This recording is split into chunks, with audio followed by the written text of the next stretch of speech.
there's all these stories about, guys over in Macedonia who are running these fake news sites.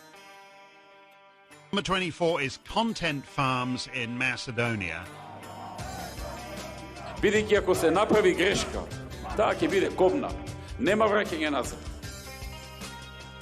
So Europe need to remain more sexy lady in the world. Ајде, мајката!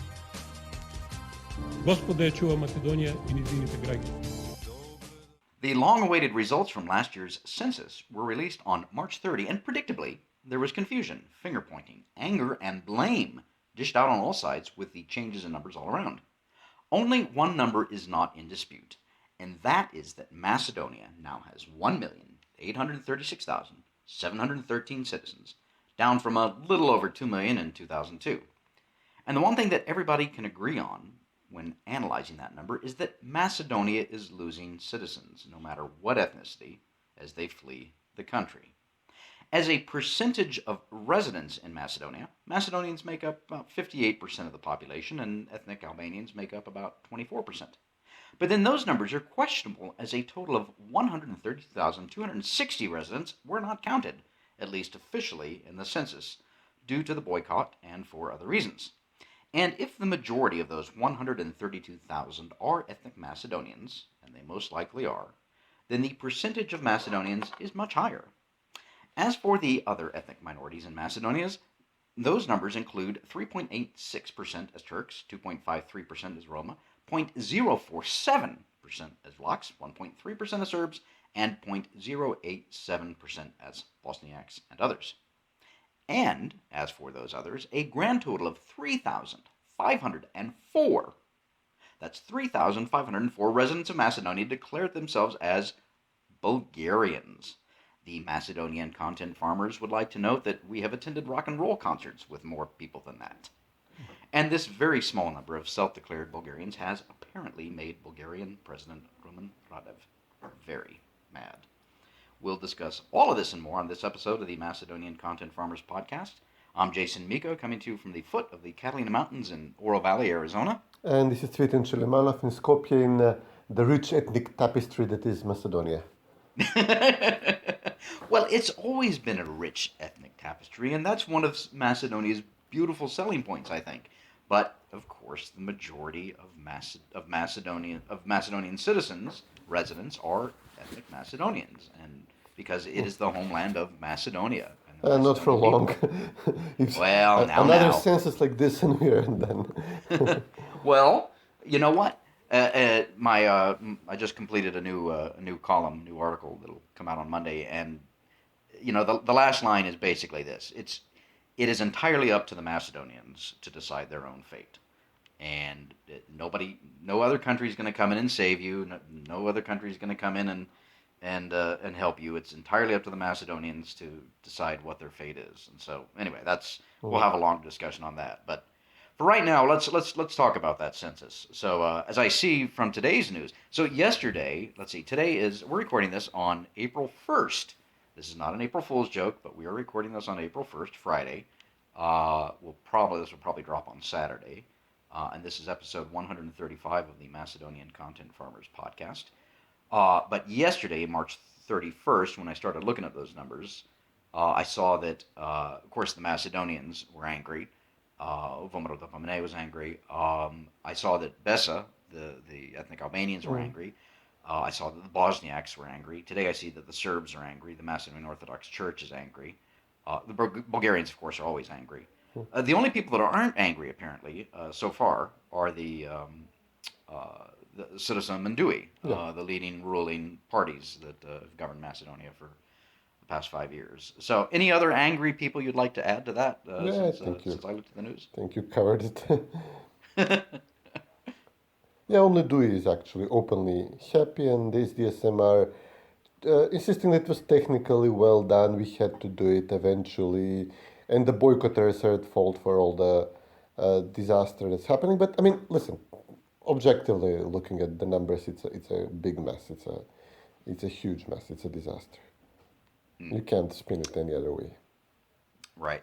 Now we do need to note that a census is supposed to record the number of people in a country at a given time. And that number that I quoted earlier, the 1.8 million and change, is the number of people in Macedonia. The 132,000 are a part of that, but weren't counted for various reasons. We think they're ethnic Macedonians. But this census included the diaspora as well, which is not a normal part of the census. Yeah. And what were those numbers? Do you have those handy? Because I don't. So I tried to pull them out. So basically we have we have 2.5 million issued citizenships. This would include the diaspora and 1.8 something million residents. So that's 700,000 immigrants in total. I mean, we assume that these 700,000 are immigrants, except that, a lot of them could be deceased by now. This was not made clear. So we have 2.5 million issued citizenships or, what we call identity numbers. But the Bureau did not explain, their estimate how many of them have, of this surplus 700,000 people are deceased. We had 2.1, I think, million who participated in the census. So it's 300,000 active, alive immigrants who took part in the census. Except that it was widely, boycotted by Macedonians in the U.S., in Canada, and especially in Australia. They only got a few thousand people in Canada, Australia, ridiculously low numbers. About 60-70% of all who were counted in the diaspora are. I have 66% of all.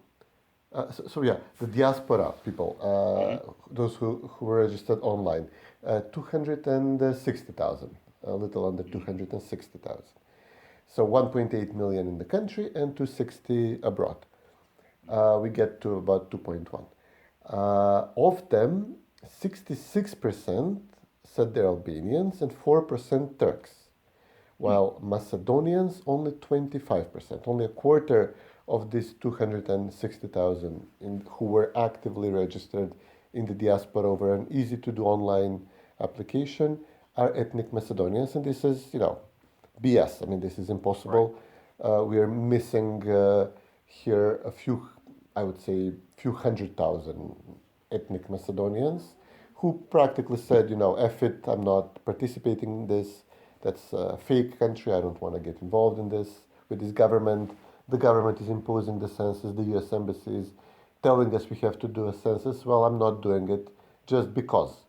And they joined the boycott. And just like there was a strong call to boycott the referendum, which was very successful, it's very likely that, this is precisely the outcome that the government, the DUI-dominated, the Albanian-dominated government wanted, to annoy the diaspora and to get them to boycott. So maybe the boycotting people in the diaspora played into the wishes of the government. But either way, we have at least 300,000 Macedonians who were not counted in the census, and this would get us close to this number of 2.5 issued citizenships over the course of our existence as a country. So this was the boycott in the diaspora. This is what helps the Albanians get, they did not really grow in numbers, but they reached almost about 30% of the total citizens of the country, who were of the residents and the diaspora put together. They reached about 30%, and the Macedonians dropped to 54% because of the boycott in the diaspora and also the significant boycott at home. So there was a call from Levica, from a bunch of nationalist, populist parties, and from VMRO initially, in the early stage of the census, who said it's ludicrous to hold a census in which we are counting the diaspora. This is made to artificially inflate the number of Albanians. We already have rolls of citizens. We don't need to they have their passports, they can renew them. They're not important for planning of the economy and the education and the healthcare, etc., the infrastructure of the Republic of Macedonia. We need only to count the residents of the country. And therefore, we do not want to have a census of the diaspora. This is the reason why the 2011 census was blocked, was stopped, because Dewey insisted that the diaspora is counted. Eventually, there was some middle-of-the-road solution. So this was not allowed, but Albanians would say, listen, my nephew, he just went to the field, or he's out in the town, let me, I will give you his details, you just count him in. So there was widespread fraud. There was an attempt in 2011 to count the diaspora as living in Macedonia. And in the mid-census, Gruevski said, no, we're blocking this, we're stopping this, get out. And he stopped the whole thing. This time around, Zaev accepted that the diaspora is counted outright, but we have these separate numbers. We have the separate number of the diaspora and the residents. And the small populist parties said, listen, we are calling for a boycott. And Levica is significant among them, not that small. And eventually they got their wish. About 132,000 people were not counted in the census, but it was determined that they live in the country. So Gruevski put in place an electronic system after the failure of the census, and it's very simple. They put together, whether you have paid taxes, whether you're registered as working somewhere, whether you're claiming healthcare benefits or just paying into your healthcare, children, education, enrolled in university. There's like dozens of institutions where your number, your name, you pop up, and this is all put together, and the government practically knows that there are 1.8 million people in the country, but only 1.7 million were actively participated in the census.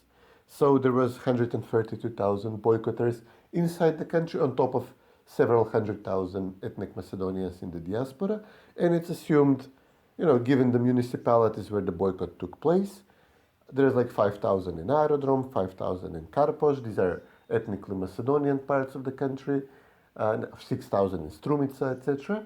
And it's considered that these were people who were boycotting because of the call of the Macedonian right.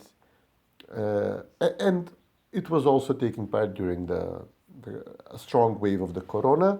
So this was another reason.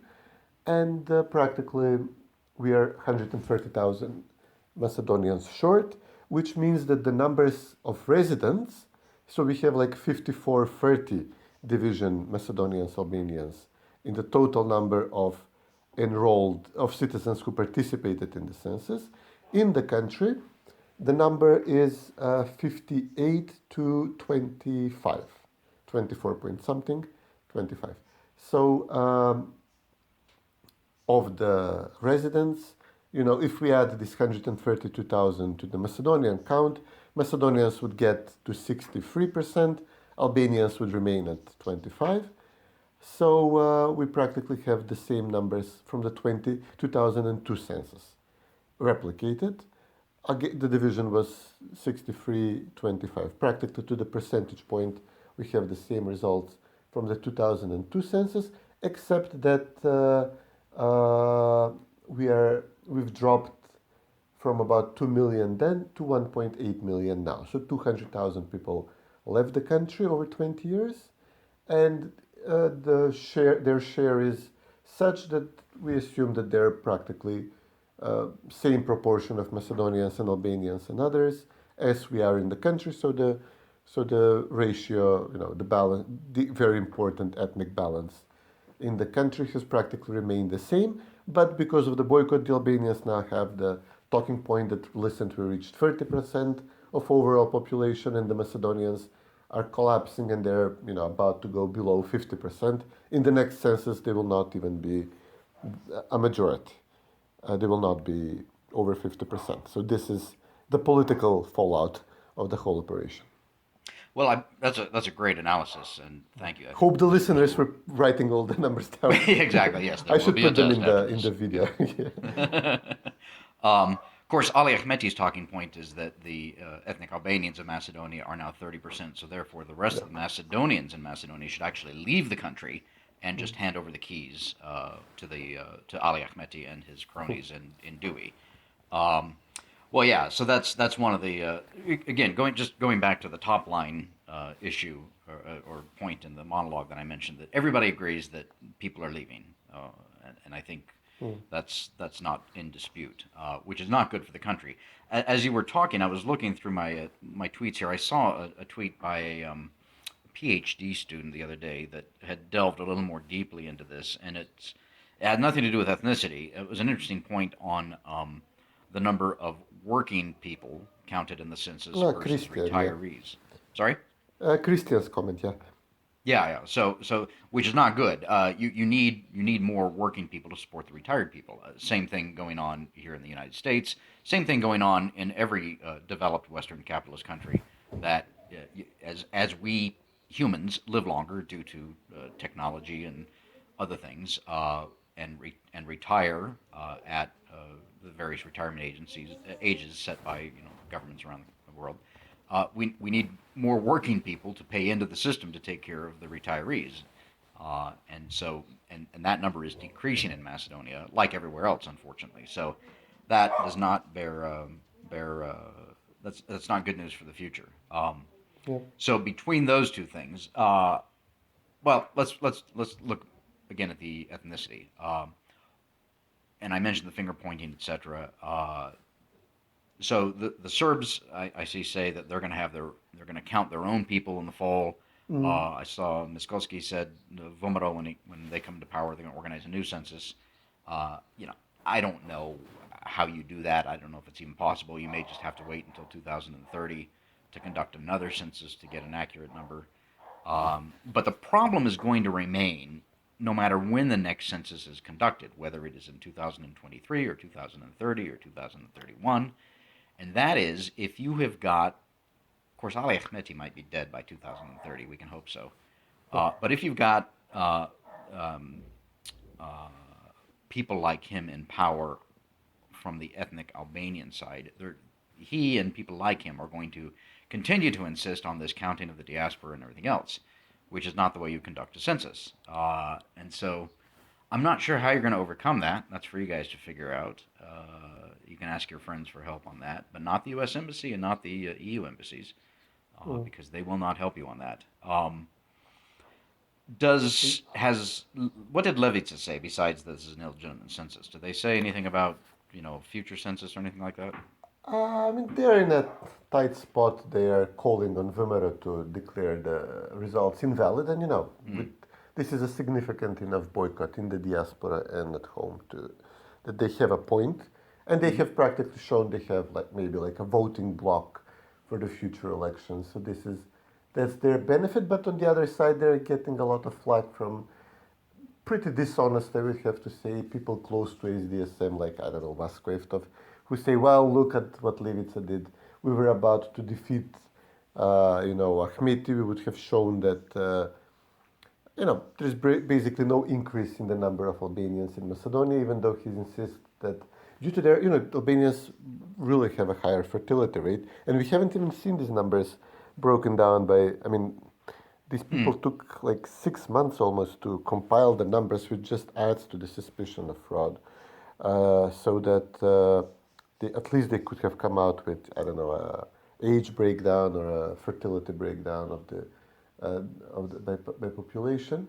But the talking point from the left now is Levica and Vomero, because Vomero were lukewarm to the census. They stopped us from having 63-65% Macedonians and again 24-25% Albanians, and this would have harmed Ahmeti because Albanians would get a feeling that they're getting nowhere, while now they have some feeling that they're advancing in Macedonia and making it more of their country than ours.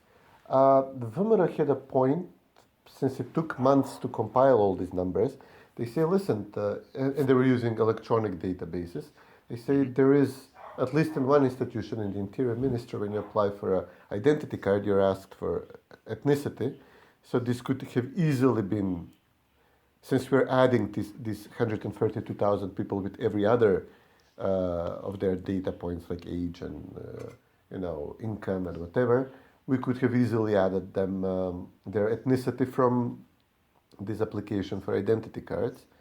And they say the government obviously was under pressure by their very powerful Albanian partner not to do this and to artificially undercut the number of Macedonians, since they're ignoring the wish of the people to boycott the process and counting them anyway.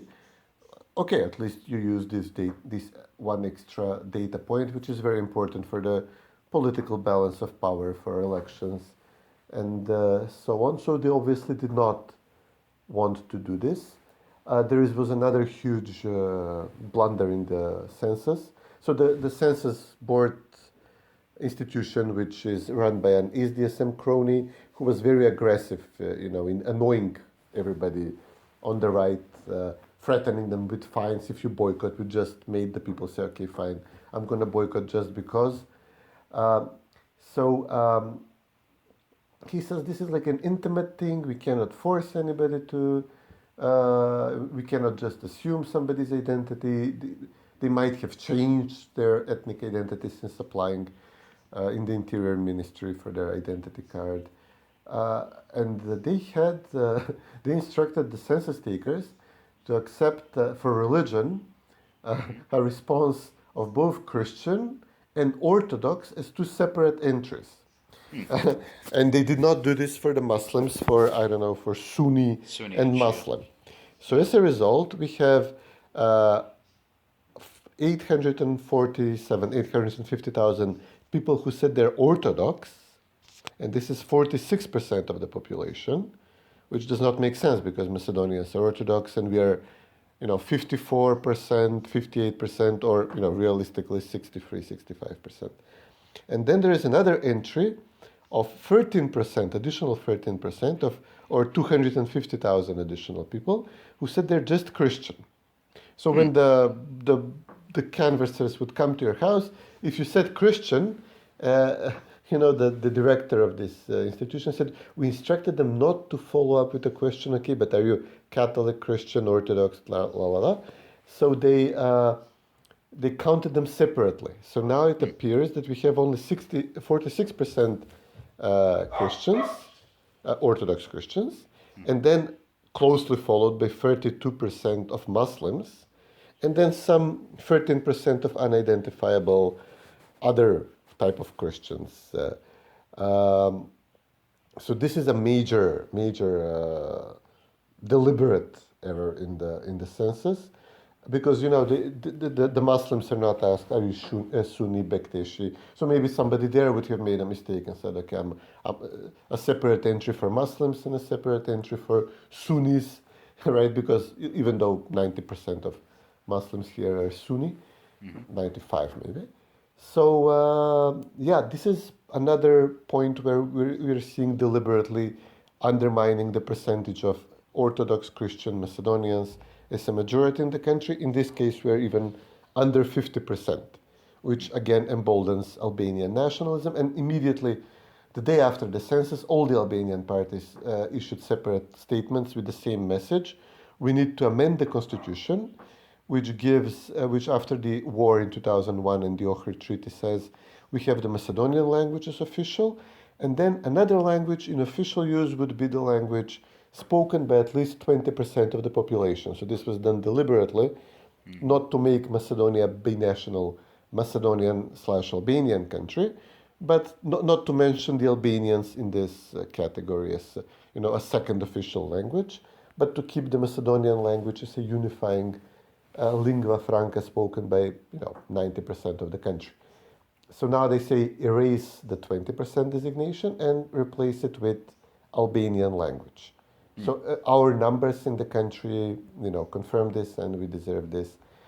And since we're supposed to open the constitution anyway to include the Bulgarians in it, which is now a strong demand from Bulgaria before it lifts its veto, it's very clear that Albanians will block this change and will demand that another enroachment, another stage in turning Macedonia into a federal state, bilingual, two official languages, two major nations, etc., would be when we open the constitution for the inclusion of the Bulgarians. And the Bulgarians have responded today. So their initial reaction was, listen, this is unacceptable. We've given 120,000 passports to Macedonian citizens.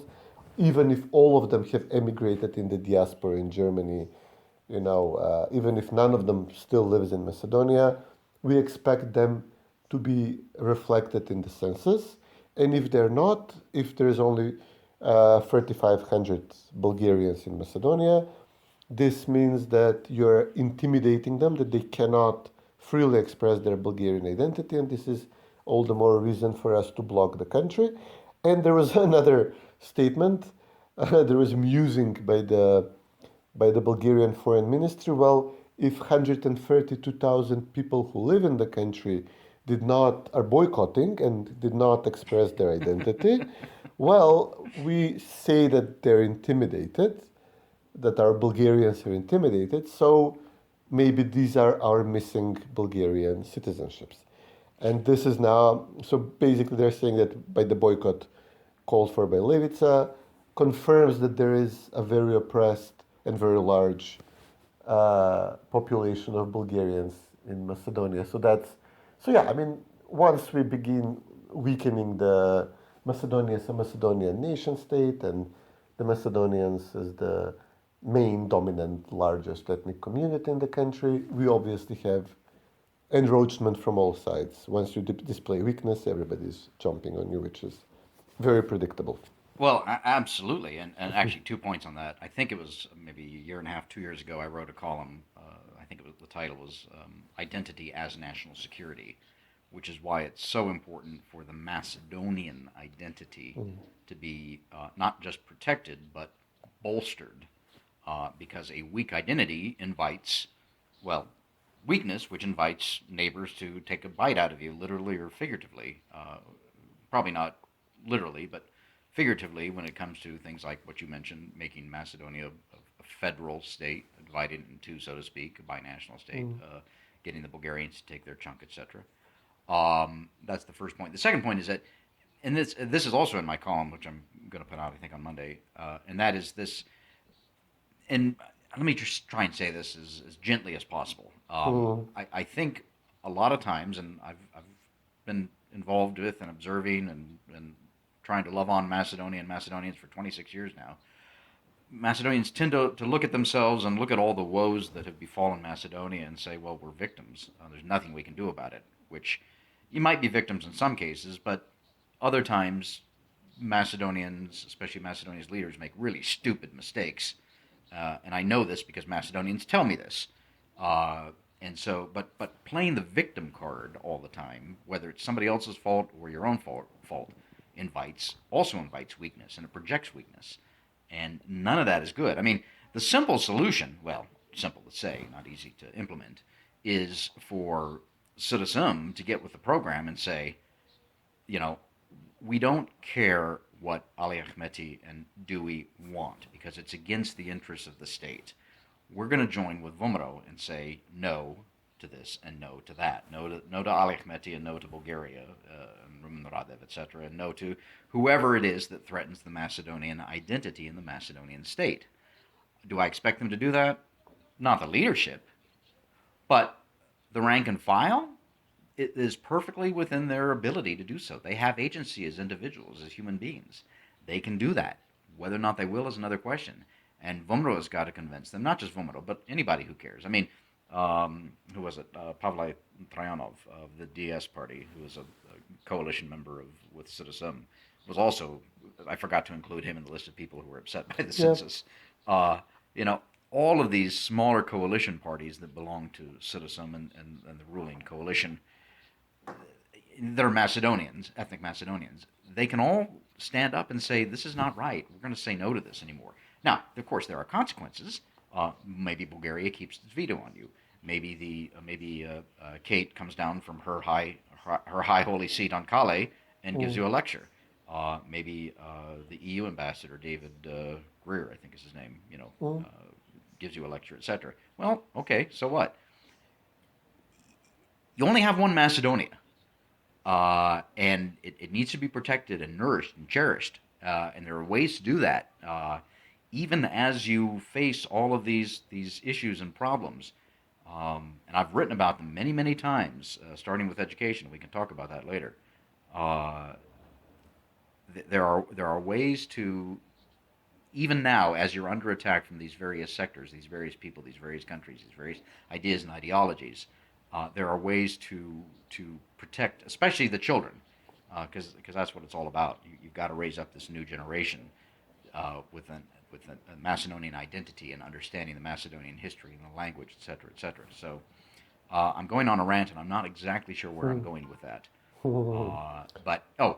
But it's entirely within the power of Macedonians to control their own destiny, just as it is for every other people, despite all of these external shocks, as the World Bank likes to call them, and despite all of the pressure you're getting from Bulgaria and from outside Albanians, going back to the Tirana agreement, etc., Calais, the EU, etc. So, anyway, that's for another discussion another time. Yeah. You brought up the issue of the Bulgarians. Again, 3,504. It's actually it is doubled. I mean, no other community has increased in numbers. Oh, that increased? What was it? 2002 census. I think it doubled. I'm not really sure at the moment, but it was a minuscule number. And I think they actually reached the number of Macedonians who would register in a census in Bulgaria, because there were after World War II, there were hundreds of thousands of Macedonians in Pirin, Macedonia, in the southwest corner of Bulgaria. And after they changed their policy under Zhivkov, this was strongly discouraged. Initially, they would issue documents, they would say Macedonian in Bulgaria. Bulgarian documents would state their ethnicity as Macedonian. Mm-hmm. They were encouraging this identity. I suppose, as a future basis to, take on Yugoslavia and take Macedonia from Yugoslavia with the help of the Soviet Union. And then this was strongly discouraged. I think it's dead even. I will have to Google it, but I think now we got to the point where there is the same number of Macedonians who would dare defy the pressure in Bulgaria to register as Macedonians, and Bulgarians in Macedonia. It's not picnic for them either, but obviously Macedonia has far... I've known Bulgarians who've been sent to prison. It's not a light of talk. Mm-hmm. But obviously now Bulgaria is...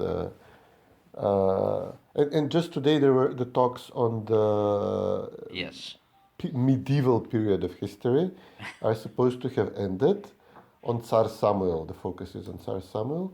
And it's what the Bulgarian delegation already said, that a lot of progress has been made, that the representatives are far more reasonable after some were sidelined and removed from the commission, several historians, and an Albanian was added to represent our side, and so on. So they're under strong pressure from the foreign ministry, from the government here to finally deliver. And it's been a few hours after the talks ended, 2-day talks, and an agreement is reached apparently, but we're still not being told what it is. And I assume that, we will, part of the agreement will be that our history books will say that the Tsar Samuel medieval kingdom is not a Macedonian kingdom, but a continuation of of a slightly older Bulgarian kingdom, of the first Bulgarian Empire, as they call it, and that this will have to be part of our history books. And even a Bulgarian representative here said the numbers are low in the census, so apparently the Bulgarian government will now drop the request for amending the constitution because the number is really low. But in return, we will ask that Macedonia caves on Samuel, and that there is a plaque put on Tsar Samuel's fortress in Ohrid, this monumental fort in Macedonia's cultural and spiritual center in Ohrid, and that it says that this is the site of the kingdom of the Bulgarian Tsar Samuel, the second Bulgarian kingdom, or the Western Bulgarian kingdom, something like that. And such plaques, the Zaev government. No, the Zaev government already put such plaques for the Greeks. This is part I know, of the and Prespa Treaty, and they were demolished. you can't read them exactly.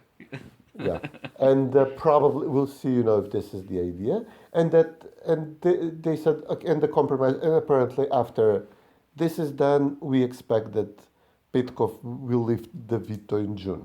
That Bulgaria will lift the veto after we give away the medieval portion of history to the Bulgarian.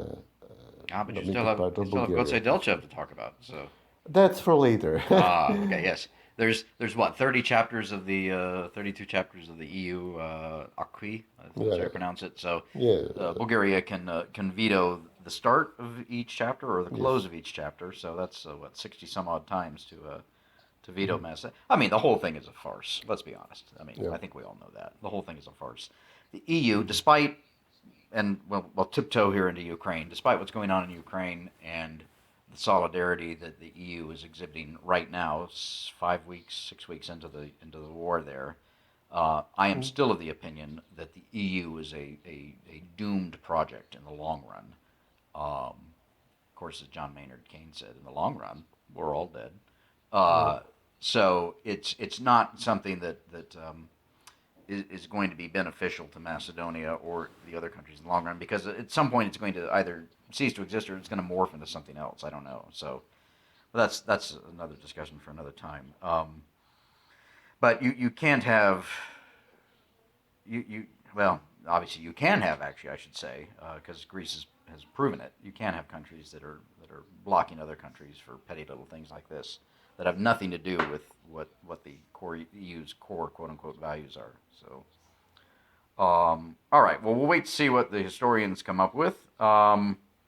But that kind of leads us. So I did want to talk a little bit about the teachers. So the teachers are going on strike apparently, or the teachers' union has said that they want to go on strike over pay. Correct? Yeah. Yeah. So, and they're going to do that this month in April. 11th, yes. Okay. In 10 days. Yeah. And so I find it interesting that Vomero came out and said that they would support this, which doesn't seem like a wise move to me. The kids have had... Not very conservative, you mean? It's not very... Yes, exactly. It's not very conservative. Yeah, we are the Macedonian Content Farmers, and we are conservatives. And so there are certain core principles, I will say, first principles that we adhere to as conservatives.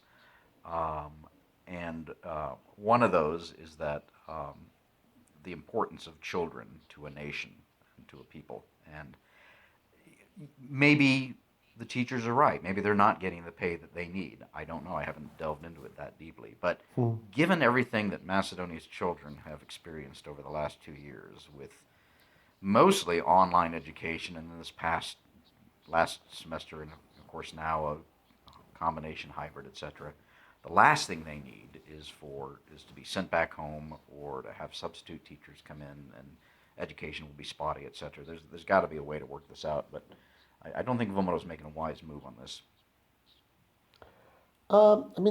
This is we have huge inflation, obviously, and it's becoming ridiculously expensive.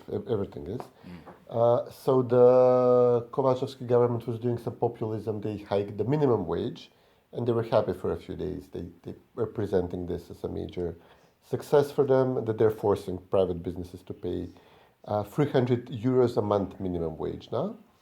And immediately this was followed by protests from the retirees and the teachers and the public sector who say, listen, we haven't had a pay rise nowhere near to what the inflation is, and we want salary increase to correspond with the increase in the minimum wage. And Vomero is in a situation that even Mickovsky said this. He practically said, I'm under pressure from the Americans. I cannot call for protests against the government now, even though the weather is improved. Our last excuse was the weather. Now we blame God. Protest. Yeah, but now there is the war, and now we will be seen as destabilizing Macedonia in time of war if we protest now. So this is like a proxy way to organize protest through other groups, and the party will say, listen, we're not organizers, we're maybe supportive, and also to entrap the government in its own populism. So you wanted to hike one segment of the society to buy their patronage, by giving them someone else's money, but we can rile up three other segments who also want patronage as you do this. So we'll make it even worse for you. We'll make you lose any positive point you might earn. And the thing is, Mickoski mentioned once, it's not widely mentioned, but he said he mentioned devaluation of the dinar, because we started off a level with the Serbs maybe 7-10 years ago. We were then they veered off and they started devaluing the dinar, and they're now the dinar is now half the strength of the dinar to the euro. And so gradually they lowered it to, we are now 60 dinars to the euro, and there is 120 dinars. And there is some argument that they've done well under this arrangement, that their exports have become more competitive, they have increased, they definitely grow more than we do and do better economically. So the thinking is, I guess, that sure, we'll hike everybody's salary, but then we'll just collapse the dinar against the euro, and and we'll make our farm mining exports more competitive to grow the economy. So that's one thinking that, this is crazy times. I don't even know what's happening. So we can throw. And also there is another, you mentioned, nurturing Macedonia, protecting it. In the boycotting of the census, I didn't boycott the census, but by accident. I was neither here nor there, honestly. We are losing the country gradually, under pressure from the US, from the EU, whether they're allowing their favorite neighbors to put pressure on us, or the Albanians as the main American ally in the region. In 2001, in 2015, in 2017, with the colored revolution, in 2004 with the redrawing of the municipal borders. We're, gradually losing, but there is not one major incident that would stir the Macedonians to resistance. Or you remember that we were making this argument, you mentioned that propping up Macedonia and the Macedonian nation state as a matter of security in the region, we have obviously not alarmed the West enough that a collapse is coming, or awoken the Macedonians enough to the point that they would all vote VMRO to, vote SDSM out by a sufficient margin. Perhaps making matters worse is a way to make them better. There is a lot of talk now. It's a very popular talking point that if Russia does well in Ukraine, apparently it's not, that we'll have a redrawing, a new deal of the cards in the Balkans. And obviously, the US has picked its allies, and we are on the losing side over this long, protracted death by 1,000 cuts.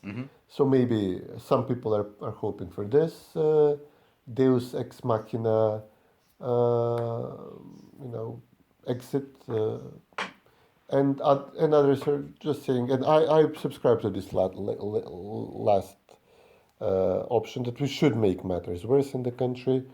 Hopefully either provoke the Albanians to overreach eventually, or, and in the end, this is a country that arrests the opposition, that puts people in prison for speaking their mind, that corruption levels are through the roof, and crime in the central government is, by any definition, this regime needs to be resisted.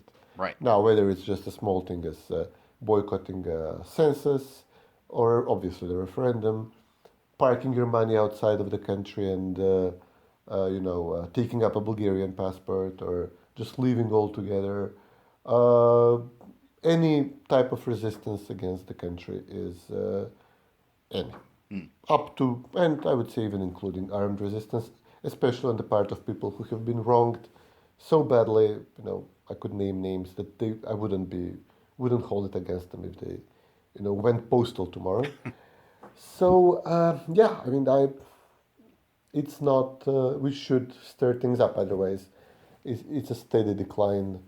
Maybe it will take decades, but it's getting worse by the year. Well, yes. To paraphrase Hemmingway, you could almost say, "How did Macedonia cease to exist? Gradually, and then suddenly." Exactly. Well, let's do this. Let's end on a high note. Okay, we haven't had any farmers picks for quite a while, but we do have some good news, and this is something that I was just really enjoyed watching Macedonians celebrate over the past couple of weeks. And first, of course, was the Macedonian national football team, which beat Italy, knocked them out of the World Cup competition, then went on to play Portugal, played a good game, lost, came home heroes. And then the second was Vladimir, what's his last name? Egorov, Macedonian wrestler. He won he's the European champion in the freestyle category of wrestling at a competition. I believe it was in Budapest. So that is just, and he's previously, he beat somebody from Azerbaijan. Obviously not a sport that a lot of people follow, but still, it's a win, and he made Macedonia proud. So there is, the point being, there is good news coming out of Macedonia. You might have to look for it. You might have to search for it. And especially the Macedonian football team, you don't have to look for it or search for it. It's right there on your TV screens and computer screens and phones and everywhere else. So there is good news, Macedonia. Let's end on that high note. Yeah. The football. Okay. The football was a big one. Yeah, it was fantastic. And the team is really, after they beat Germany, what was it, Germany last year in the UEFA? Yeah. So. In the qualification. Yeah. So. It's all in the same. It's crazy. We got by far the worst draw. You should advance if you beat Italy. That's the right. Oh yeah. That goes without saying. You got everybody got two teams, and it was bad enough, that Italy and Portugal were drawn together, that they would have to face each other. That was the working theory, and then that we are included in this group of death, and then we knock out Italy.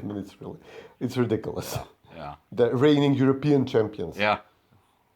It's crazy. Okay, well, that's a good high note. Good way to end. We'll do this again in a week or two. Yeah, absolutely. Take care, buddy. All right. Yep, you too.